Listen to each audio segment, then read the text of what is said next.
Très bien. Je suis heureux d'être parmi vous. C'est un plaisir de partager la parole avec l'église de Chauvel. Et sans tarder, nous allons commencer. Je considère que chacun d'entre vous, je parle surtout des adultes, que vous êtes des responsables de famille. Vous connaissez la parole qui dit, si ton œil est éclairé, tout ton foyer est éclairé. Mais si ton œil est dans les ténèbres, toute votre maison est dans les ténèbres. Car étant responsable de foyer, vous avez introduit les ténèbres ou la lumière dans votre foyer. Vos enfants, vos épouses et vos maris n'ont pas d'autre choix que de s'adapter à ce que nous apportons, nous responsables de famille. Si c'est la lumière, ils se mettront à la hauteur de la lumière par la grâce de Dieu. Si ce sont les ténèbres, ben c'est ce que vous apportez. Ils se nourriront de ce que vous avez apporté. Nous sommes responsables de ce que nous aimons.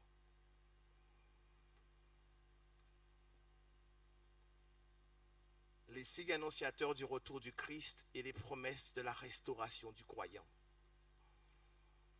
Nous avons toujours entendu parler que Christ revient. Et probablement beaucoup de gens vont dire encore Christ revient, ça fait des siècles qu'on dit ça. Mais laissez-moi vous présenter quelques éléments de la Bible. Et vous allez juger vous-même où en est Christ par rapport à son retour.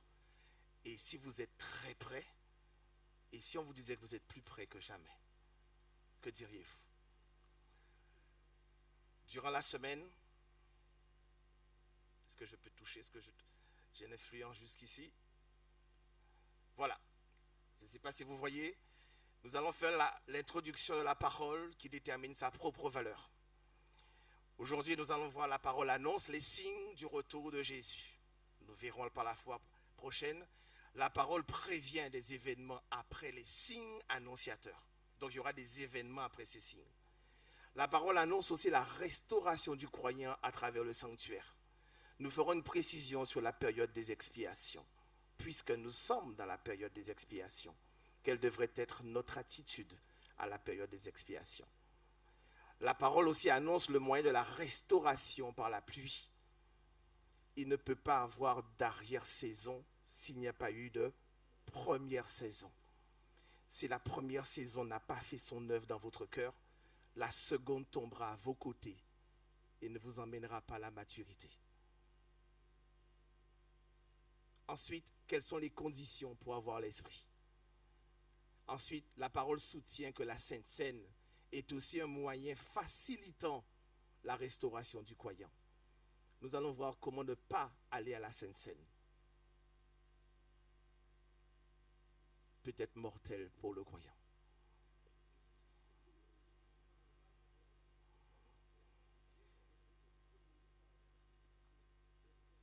Ne pas aller à la Sainte Seine peut être mortel pour le croyant.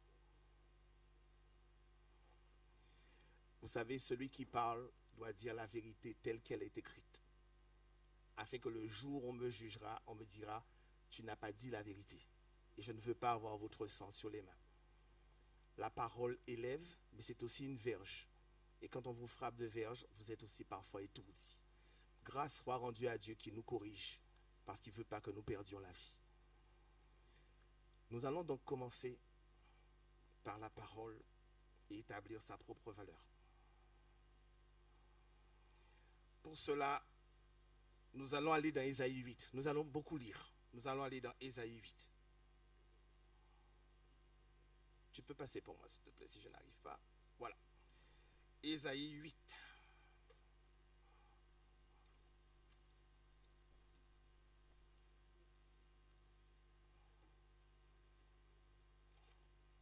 Ésaïe 8, verset 20. Qu'est-il écrit? Vous y êtes? Si vous y êtes, dites Amen.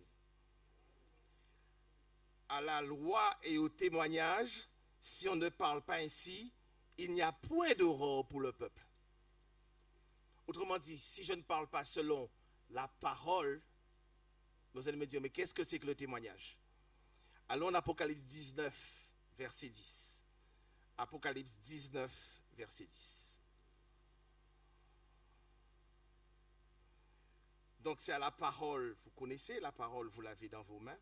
Maintenant au témoignage. Qu'est-ce que le témoignage? Verset 10. Vous y êtes? Dites Amen. Je tombais à ses pieds pour l'adorer, mais il me dit, garde-toi de le faire. Je suis ton compagnon de service et celui de tes frères qui ont le témoignage de Jésus. Adore Dieu car le témoignage de Jésus, c'est... Donc si je dois vous parler, c'est selon la parole et selon l'esprit de prophétie. Que je crois ou que je ne crois pas, si je dois présenter la parole, elle me conditionne, je présente la parole et l'esprit de prophétie vient confirmer ce que la parole dit. Maintenant, allons dans Ésaïe 46, versets 8 à 10. Ésaïe 46, versets 8 à 10.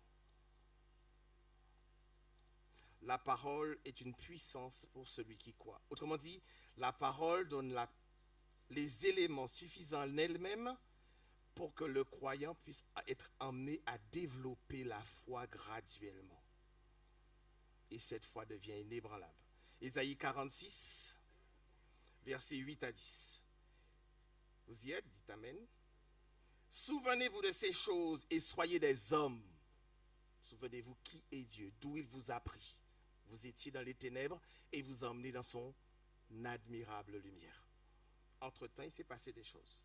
Pécheurs, donc, entrez en vous-même. Souvenez-vous de ce qui s'est passé dans les temps anciens. Car je suis Dieu, il n'y en a point d'autre. Je suis Dieu et nul n'est semblable à moi. J'annonce quoi? Dès le commencement, ce qui doit arriver. Et dès longtemps à l'avance, ce qui n'est pas accompli. Je dis, mes arrêts subsisteront, j'exécuterai toute ma volonté. J'exécuterai toute ma volonté. Autrement dit, Dieu dit, si on parle de certains dieux, en tout cas, je peux vous affirmer une chose, je suis le seul vrai Dieu, dit-il. Et j'annonce dès le commencement ce qui doit arriver. Mes arrêts, mes lois subsisteront. Et j'exécuterai toute ma volonté, qu'on y croit ou qu'on n'y croit pas. Il vaudrait mieux qu'on y croit, vrai? Parce que le bénéfice est beaucoup plus grand. Allons dans Ecclésiaste 1. Ecclésiaste 1. Ce sont des principes que nous voyons. Ecclésiaste.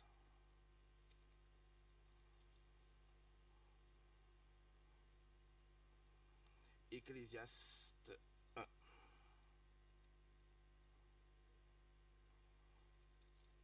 Ecclésiaste 1 à partir du verset 9 à 10. Vous y êtes? Ce qui a été, c'est ce qui sera. Et ce qui s'est fait, c'est ce qui se fera. Il n'y a rien de nouveau sur le soleil. Autour de vous, quand vous allumez votre poste de télévision, vous voyez des choses. Mais la Bible dit, il n'y a rien de nouveau sous le soleil. Ce que vous voyez a déjà été quelque part. Mais ça redouble en intensité. Verset 10. S'il y a une chose dont on vous dise, vois, ceci c'est nouveau, cette chose existait déjà dans les siècles qui nous ont précédés. Or, si je veux comprendre ce qui se passe aujourd'hui, je devrais me tourner où? Vers le passé, afin de savoir comment ils s'en sont sortis, qu'est-ce qu'on leur avait dit, pourquoi certains se sont sauvés et d'autres ont été brisés. Il y a une règle. Or, je ne veux pas être brisé, moi et ma famille. Donc, pour ne pas être brisé, je dois chercher l'information. Car derrière moi, il y a des gens qui tiennent à moi. Et je tiens à eux. Tournez la page au chapitre 3. Nous allons verset 15. On peut remonter au verset 14. J'ai reconnu que tout ce que Dieu fait durera toujours, qu'il n'y a rien à y ajouter, rien à retrancher, et que Dieu agit ainsi afin qu'on le craigne. Le plus important, ce qui est a déjà été, et ce qui sera a déjà été. Et que fait Dieu? Il ramène le passé. Où? Il ramène le passé où? Dans mon présent. Il ramène le passé dans mon présent. Pourquoi? Si je vous ramène votre passé, le passé de ceux qui ont vécu dans votre présent, c'est pour vérifier quoi? Si nous avons le cou raide, si nous tirons la morale de ceux qui sont tombés, faute d'avoir écouté, ou si nous allons faire comme ceux qui ont été humbles, ont écouté, ont pris les mesures et se sont sauvés. Que ferons-nous? Allons-nous raidir le coup? Ou allons considérer que c'est vrai et je dois arranger ma maison? Donc Dieu ramène le passé dans mon présent afin de tester si ce que je dis, vous dites que vous m'aimez. Nous allons voir où est votre cœur.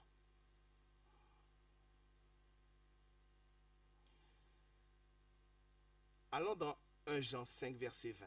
Nous allons voir à quoi aboutit la parole. 1 Jean 5, verset 20. Nous avons dit que la parole a de la puissance dedans. 1 Jean 5, verset 20. Vous y êtes? Nous savons que le Fils de Dieu est venu. Autrement dit, Jésus est venu. Qui nous a donné quoi? L'intelligence pour connaître le véritable. Qui est le véritable? Et que nous sommes où? Dans le véritable. En qui? En Jésus. C'est lui qui est le... C'est bien ce que vous lisez. C'est lui qui est le Dieu véritable, la vie éternelle. La parole nous est donnée pour que nous ayons l'intelligence de comprendre. La parole que vous lisez raconte le Dieu véritable. En lui est la vie. La parole sort de sa bouche et ne revient pas à lui sans avoir touché votre cœur, à moins de lui dire ça ne m'intéresse pas. Je vais faire ma vie, fais ta vie.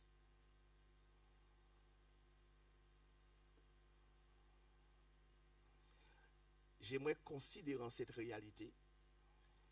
Donc vous attestez comme vous et moi, la parole couchée ici, c'est de la parole qui a de la puissance dedans pour nous permettre de connaître Jésus-Christ. Êtes-vous d'accord? Que je crois ou que je ne crois pas, il y a une réalité dans ces paroles. Maintenant, quand je mets mon cœur, la grâce divine entre et agit. Elle fait tomber les écailles de mes yeux et de mes oreilles, et l'Éternel me soutient par sa droite puissante. Je peux tout traverser le cœur serein. Ça ne veut pas dire que je n'aurai pas de problème, mais je garde la tête en équilibre pour ne pas paraître sur le franc sentier. Vous comprenez? C'est facile d'apparaître sur le franc sentier. Je vais vous inviter à vous mettre debout. Nous allons prier l'Éternel pour nous avoir fait la grâce d'avoir sa parole et d'avoir accès à sa parole. Et lui demander pardon si nous avons négligé la puissance de sa parole. Car nous allons voir quelque chose. Pendant que vous vous mettiez debout, je vais vous lire un passage de Jude. La parole nous a été donnée pour que nous ayons l'intelligence pour connaître qui? Le véritable. Regardez ce que le véritable dit. Jude 1, verset 24. Or, à celui qui peut vous préserver de toute chute. C'est écrit presque ou toute chute. Tout ce que vous pourriez imaginer de mal, il est capable de vous en préserver. C'est ce qui est écrit. Et de vous faire paraître devant sa gloire. Comment? Irrépréhensible. Après avoir tout surmonté. Quand on vous dit que vous surmontez tout, c'est que vous avez pleuré en traversant le désert. Mais le désert est formateur, car il vous donne un caractère à l'image de Dieu. Prions l'Éternel pour la grâce de sa parole. Ensuite, il nous donnera la volonté et le désir de consulter sa parole matin, midi et soir. Je vous laisse prier une seconde et je prierai à la fin.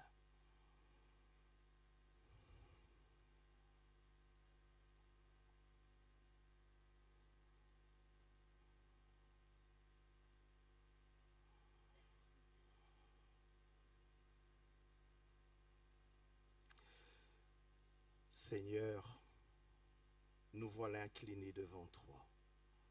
Nous te demandons humblement pardon si nous nous sommes pour une raison ou pour une autre éloignés de ta parole, doutés de ta parole, mis en cause ta parole. Mais tu es une réalité, Seigneur. Aide-nous à considérer ta parole afin que tu viennes par ton esprit nous convaincre de péché, de justice et de jugement, afin que remplis de ta parole, nous soutenons ta parole partout où nous nous trouvons. Permets-nous de devenir ta parole. Permets-nous de devenir parole, afin que nous soyons une source d'espérance pour tous ceux qui nous écoutent. Au nom de Jésus. Amen. Puisque la parole, c'est ça, qu'est-ce qui nous est dit à l'écran? Mes frères, au nom de Jésus, je vous supplie de vous éveiller au sentiment de votre devoir. Soumettez votre cœur à la puissance de l'esprit et vous saurez comprendre quoi? Les enseignements de la parole et les choses profondes de Dieu. Ça veut dire que si je ne me soumets pas, si je ne fréquente pas la parole comme dans un flirt, vous savez, quand on est dans un flirt, nous sommes assidus vis-à-vis de la personne qu'on aime. Matin, midi et soir, on veut savoir comment elle est. Et on s'arrange pour que cette personne nous perçoive, on nous voit au mieux que nous sommes. Or, le flirt avec Dieu, c'est le fréquenter matin, midi et soir. Et qu'est-ce que Dieu fera? Il nous communiquera son amour. Et pressé par son amour, qu'est-ce que nous ferons? Nous lui donnerons corps, âme et esprit. Il fait de nous une nouvelle créature. Qui peut résister longtemps à l'amour du Seigneur? Le Seigneur vient bientôt. Les sentinelles qui se tiennent sur les murs de Sion sont appelées à s'éveiller. Sont appelés à s'éveiller. Ça veut dire qu'ils dorment. Qui sont les sentinelles? Donc nous dormons. Ne vous inquiétez pas, les disciples aussi ont dormi dans le jardin. Que par la puissance de l'esprit, elle donne au monde le dernier message d'avertissement et fasse savoir à quelle heure de la nuit sommes-nous parvenus. Puisque nous sommes entrés dans la nuit, vrai? Nos foyers sont entrés dans la nuit. Combien de mal doivent-ils se passer pour qu'on puisse interpeller le Seigneur pour que ça n'arrive plus dans nos familles? Quel drame doit-il arriver dans ma famille pour que je prenne la parole au sérieux et que l'Éternel soit mon bouclier et que je mette le mal dehors?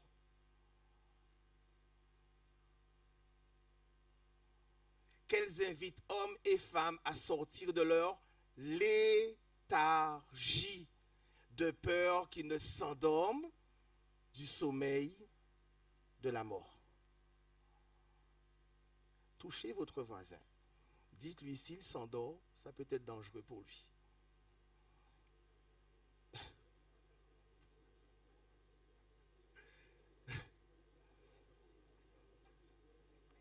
Qui est la Odyssée? Qui est la Odyssée? Nous sommes d'accord. J'appuie. Vous êtes prêts pour le coup de bâton? Si c'est l'Éternel qui frappe, vous lui présentez non seulement le dos, les jambes, tout. Vrai? Car lorsque l'Éternel frappe, il guérit aussi. Vrai? Mais c'est vrai qu'il faut dire aïe quand ça fait mal. Mais ne bougez pas, restez là. Présentez toutes les parties. C'est ainsi qu'on lui montre qu'on l'aime. Dieu conduit un peuple qui s'est choisi sur la terre. Une église à qui il a confié le dépôt de sa loi, donc de sa parole. Il a chargé ce peuple de communiquer au monde une vérité éternelle. Il le reprend et le châtie. Vrai? Le message à la Odyssée s'applique à qui? À qui? Aux adventistes du 7e jour qui ont reçu de grandes lumières et qui n'ont pas tenu compte. Mes amis, quand l'Éternel me reprend, je dis, Seigneur, merci, amen. J'étais perdu et tu m'as retrouvé. Je me suis éloigné et tu m'as ramené. Oui, Seigneur, je me suis éloigné. Vous savez, ce que l'Éternel aime, c'est l'honnêteté. Quand vous péchez, dis, Seigneur, viens à mon secours, car j'aime ça. Et si tu ne viens pas me secourir, je resterai dans ce que j'aime. Car c'est lui seul qui a la puissance de vous délivrer du mal dans lequel vous vous êtes installé. Nul ne s'installe s'il n'aime pas. Or, ce que Dieu veut, c'est toute notre affection. Jeune, beaucoup plus jeune, ou beaucoup plus âgé, vous ne pouvez, si vous faites quelque chose, c'est parce que vous aimez la chose. Car si vous ne voulez pas quelque chose, personne ne vous contraindra de le faire. Vous saurez dire un non net, catégorique et consistant. Mais quand vous dites, ou pas j'en savent, allons voir pourquoi, je ne sais pas. Et on a déjà mis un pied sur un terrain enchanté. Le message de la Odyssée s'applique donc aux adventistes du 7e jour qui ont reçu de grandes lumières et n'ont pas tenu compte. Ceux qui se sont beaucoup vantés, mais n'ont pas marché au pas avec leur conducteur, seront comment? Jésus sait vomir. Vous croyez que dans le futur, c'est la première fois qu'il va vomir? Il a déjà vomi dans le passé. Il a déjà vomi son peuple dans le passé. Vrai? Jésus sait régurgiter. Il est amour, mais son amour, quand il y a des spasmes. Vous savez, quand vous avez ingéré un aliment qui ne vous va pas, vous avez des spasmes et des douleurs. L'aliment a deux choix. Ou il s'adapte et se laisse fondre par les acides qui sont à l'intérieur, il se transforme en énergie et se répartit dans tout le corps, lui donnant de la santé et de la force. Ou si l'aliment résiste en disant non, je ne me laisserai pas transformer, il s'oppose aux lois qui sont dans le corps. Donc le corps aussi entre en mouvement contre l'aliment. Et qu'est-ce qu'il fait? Il va l'expulser parce que l'aliment a refusé de se soumettre. Vous voulez être cet aliment-là dans le corps de Jésus? Alors pourquoi résisterons-nous? C'est ce qui nous arrivera.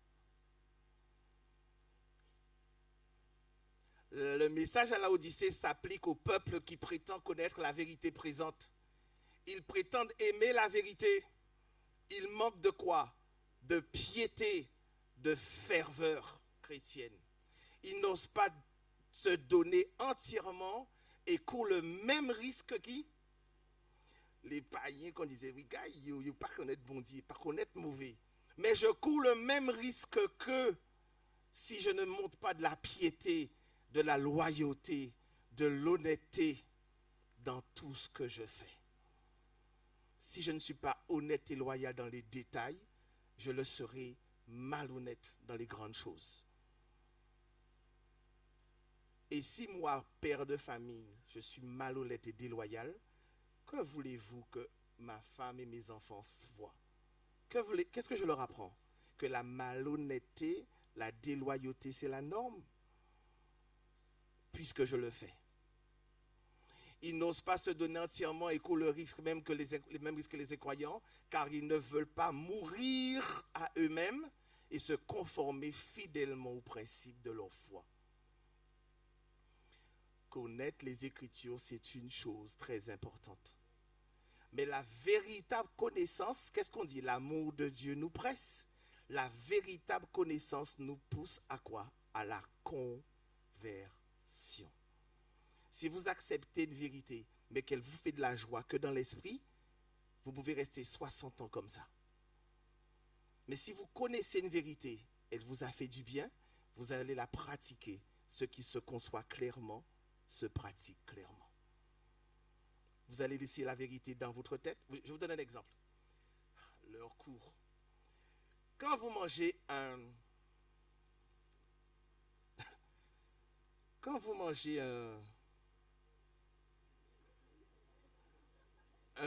dombré, par exemple,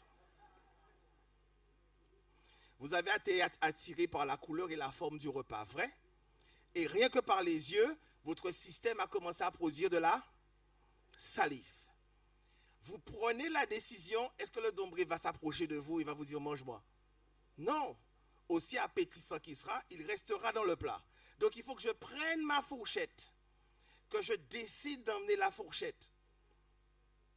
Au fait, pourquoi je ne prends pas une louche carrément? Pourquoi je ne prends pas une louche? Vous savez très bien, ça va vous faire du mal de prendre une louche, car vous n'allez pas pouvoir bien mastiquer. Donc vous prenez une mesure supportable par le foie. Petit à petit, vous prenez la première fourchette. Vous mastiquez suffisamment. Pourquoi? Pour pouvoir bien faire le premier travail qui est la décomposition à l'intérieur.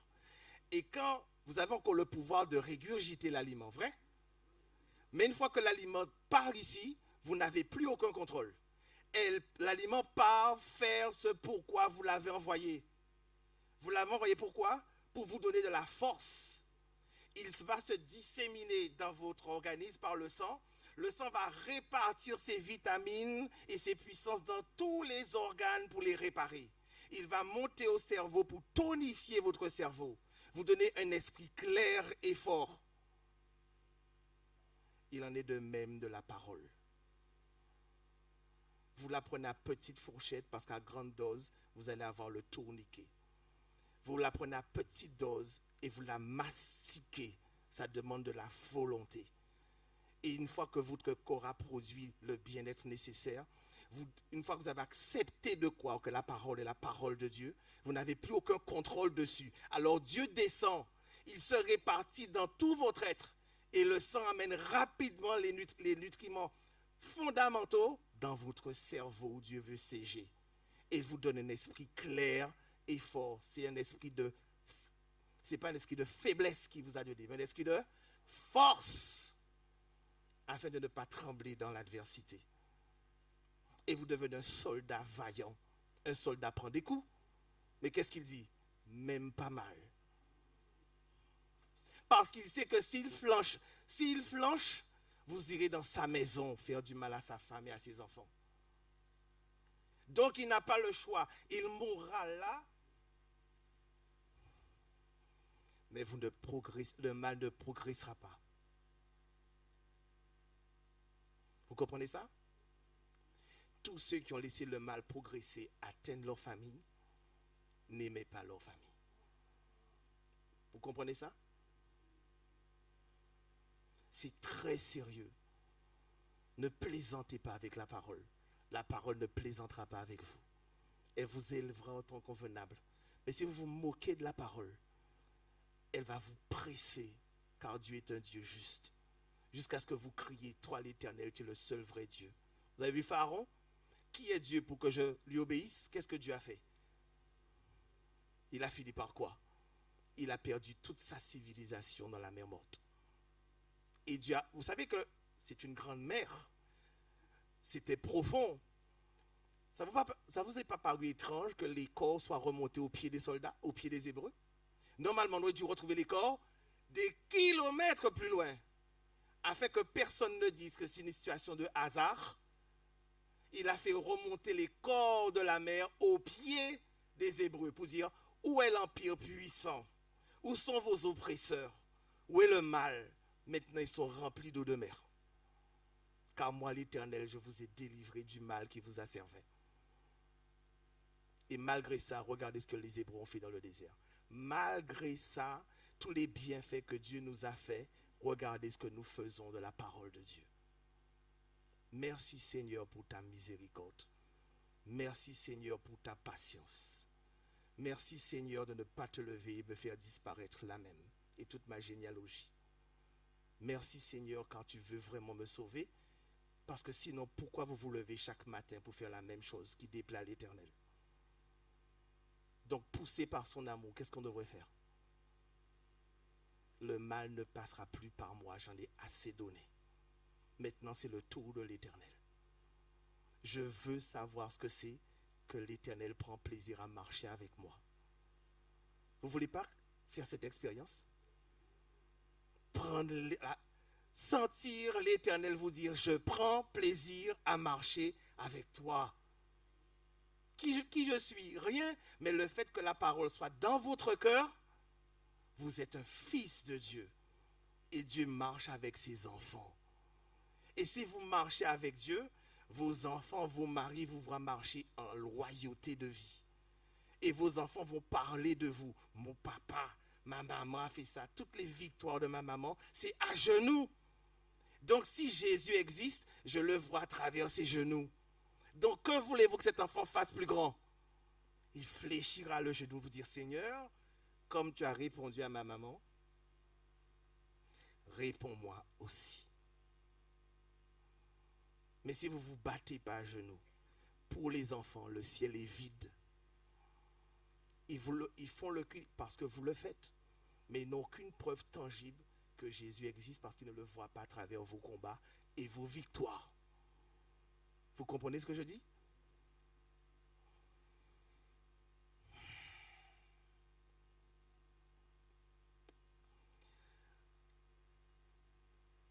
Continuez. Aujourd'hui, quand vous regardez la télévision, vous voyez des inondations, des catastrophes, des feux, toutes ces choses. Vous dites que ça s'appelle des catastrophes naturelles. Tu peux passer. Alors, les calamités qui surviennent sur la terre, comme en mer, l'instabilité sociale, les menaces de guerre sont de mauvais augure et fait annoncer des événements imminents d'une grande importance. Les forces du mal se conjuguent et se consolident, elles se fortifient pour un ultime combat. Nous qui sommes spirituels, nous le comprenons. Maintenant, continue. Nous sommes au seuil d'une crise de tous les temps. Les jugements de Dieu vont se succéder rapidement. Mais qu'est-ce que c'est que les jugements de Dieu? Incendie, inondation, séisme, accompagnement de guerre, effusion de sang. Ah bon? Ces jugements sont de nature à interpeller l'homme. Jusqu'où iras-tu dans ta folie? Arrêtez, sachez que je suis Dieu. Cherchez-moi pendant qu'on trouve l'Éternel. Sinon, ces choses-là, inondations, feu qu'on ne contrôle pas, prendront une intensité majeure. Certains vont interpréter ces signes et diront, assurément, je vis une époque spéciale. Et je dois remettre moi et ma famille dans les mains du Seigneur. Car qui nous sauvera de ça? Quand vous voyez des gens qui ont des maisons depuis plus d'une année en métropole, dans de l'eau, ils ont perdu 50 ans, 60 ans de sacrifice. Ils n'ont plus rien. Ils doivent tout recommencer. Avec quelle force? Leur expérience vous enseigne, hormis l'Éternel, il n'y a rien de sérieux. Donc ça veut dire que je dois apprendre à investir 1 euro judicieusement. Est-ce que c'est dans une belle voiture, belle maison et tout? Ces expériences vous aident à savoir où vous placez votre argent. Car ces choses, un jour arrivera. Afin de ne pas agir comme eux et vous trouver une main devant, une main derrière, qu'ils emportent le matériel. Amen. Mais vous avez dépensé votre argent dans l'instruction de votre caractère. Afin que vous ayez un caractère conforme à celui de l'Éternel. Et qui sait, revenu de sa colère, il vous accorde sa grâce. Et vous mettez à l'abri, vous et toute votre famille. N'est-ce pas le plus important? Car il est bien dit qu'un jour, toutes ces choses seront détruites et vous serez dans les bois en train de courir.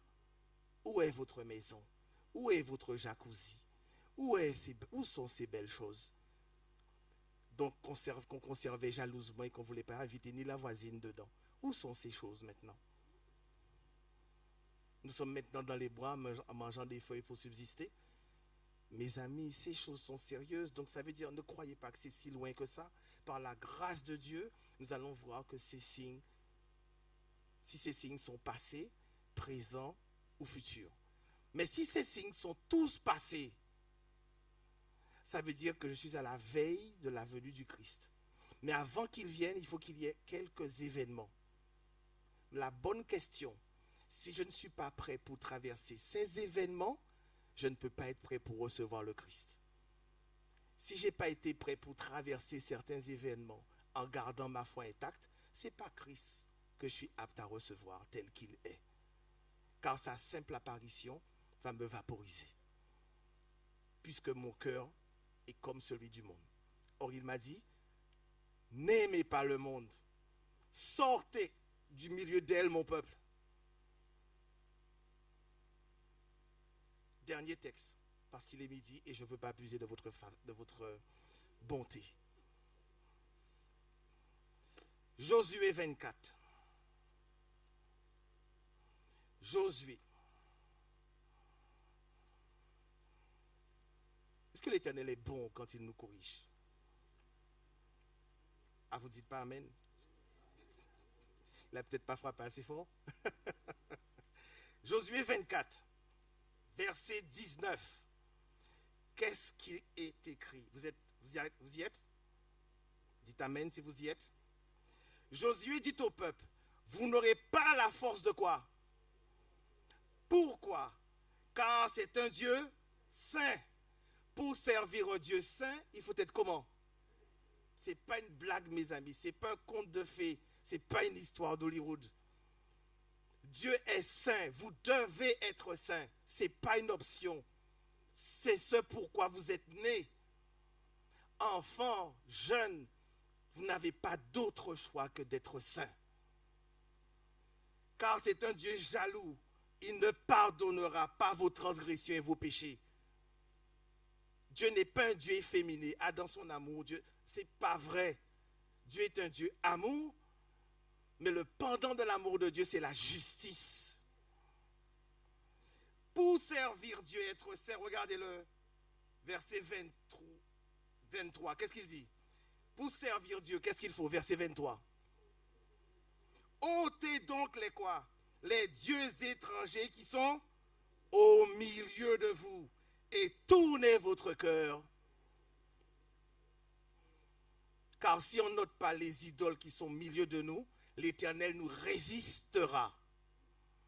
Ces inondations, ces incendies vous feront du mal. Jusqu'à ce que vous craquiez et que vous dites, Seigneur, je reconnais combien de temps vous avez perdu. On a agi comme Pharaon.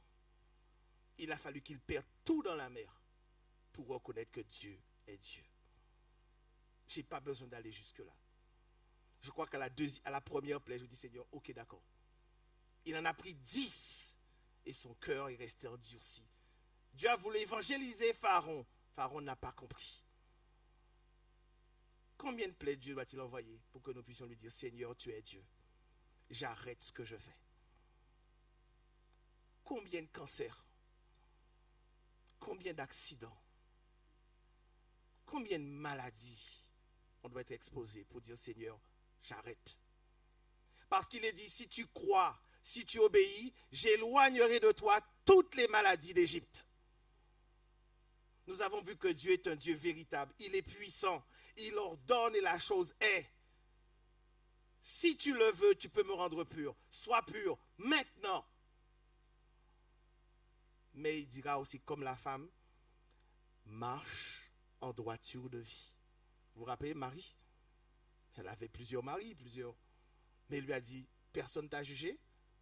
Maintenant, marche et ne permets pas qu'aucun démon rentre dans ton cœur.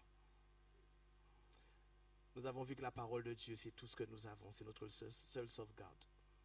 Que tout responsable de famille prenne l'engagement solennel de prendre la parole de Dieu au sérieux. Si vous ne la prenez pas au sérieux pour vous, prenez-la au sérieux pour tous ceux qui sont dans votre maison. Afin qu'ils bénéficient de la grâce que Dieu a promis pour eux. Ne soyez pas un obstacle pour ceux qui sont dans votre maison. Brillez franchement.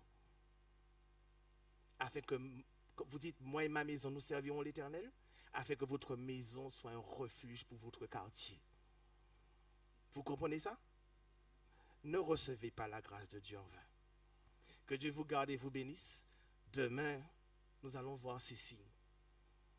Et nous allons voir comment ces signes nous poussent à prendre la résolution. J'arrête de mener une vie en chiclette, car l'Éternel est plus près que je ne le crois.